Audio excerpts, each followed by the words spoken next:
Welcome back. Today we're going to replace that master cylinder, and I'm going to show you how I know it's bad before we replace it. Here we go. Alright, here's how I know this master cylinder is bad. And you're going to push down normally. Okay, let off, push down normally, let off. Pedal looks fine. Now, push down really slow and easy. Are you putting really any pressure on, or is it just sinking under the weight of your foot? Sinking. Yeah. Vehicle's off, and if you do light pressure, do it again.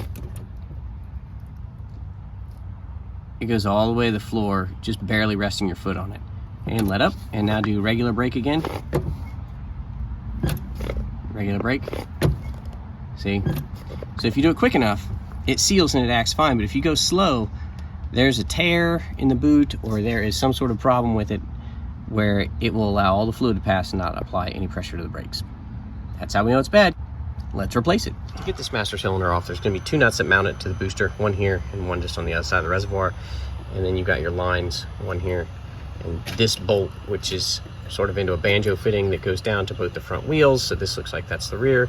And then there's one electrical plug here that is for the brake fluid level in the reservoir, the little floaty thing. 12 millimeter, 14 millimeter, 10 millimeter.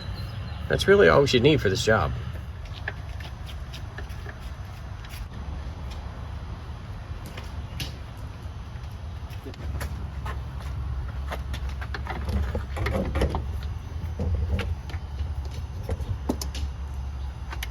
So hold the extension with one hand and then push the ratchet with the other hand. There you go.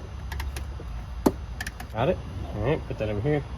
Next thing we gotta do is get the other master cylinder ready, because this is gonna be a little bit messy as soon as we take these lines off. All right, our new master cylinder is ready to swap in as soon as we get those lines off of there.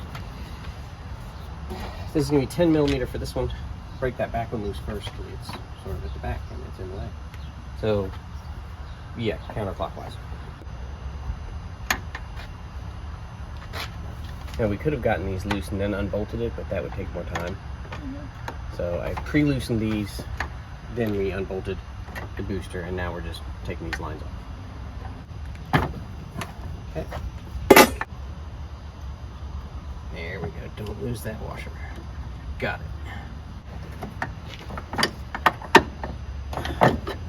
All right.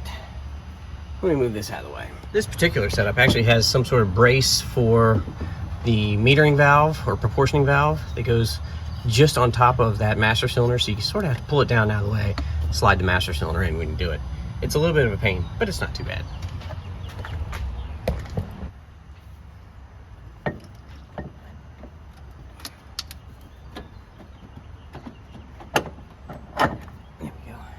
We're gonna put the lines on first because we can wiggle this master cylinder around and get the lines to be where we want them to be, as opposed to bolting it up first and not being able to move anything around, and then cross-threading stuff, which we don't want to do either. That one's hand tight. Once I get these at least snug, sort of leaking fluid everywhere, I'll let you tighten everything up and put the rest of the stuff on. All right. This is kind of a fiddly bit. All right. Now, what we need to do is we need to go ahead and bolt this up to the booster. So get your split washers and your nuts and put this one on, tighten it down, then get the other one. So you tighten that up as much as possible. You can even use, I would use the box end for the last part of it to make it as tight as you can. So just flip it over, use the other end. There you go. Good? All right. Yep, you're on it.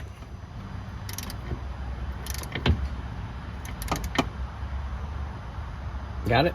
That it? Yep. All right, well, you're tight enough then. The lock washer really keeps it in place, but you don't want it loose where it's gonna move when you push the pedal. So now all we gotta do is tighten these lines up. You gotta be careful with tightening these because those fittings are soft metal and you can round them off really easily. And I'd really like to have line wrenches for this, but I don't have any metric line wrenches that I can remember having, so I'm gonna have to go with these regular wrenches. Okay. Plug our low fluid sensor back in. Wipe our cap off so it looks nice and clean. Look fancy. Okay. Now, we wipe all the fittings and lines off, get everything dried off, and then you're gonna hit the pedal and we're gonna see if we have any leaks. Go inside and hit the pedal, and I'll look for leaks. Again. Okay. Again. Okay. Does the pedal go nice and firm now and doesn't go to the floor? Okay. I don't see any leaks. Let me get the tools off of it, and then we'll start it, and we'll see how the pedal feels. Go ahead and start it.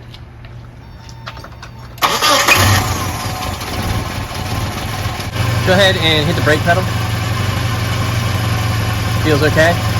Alright, now I'm going to back out a little bit, put it in gear, and roll forward, and then hit the brakes. Tell me how it feels.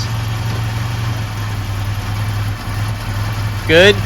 Alright, back up a little bit without hitting the radiator, and try it again. Good. Alright, let me look for leaks.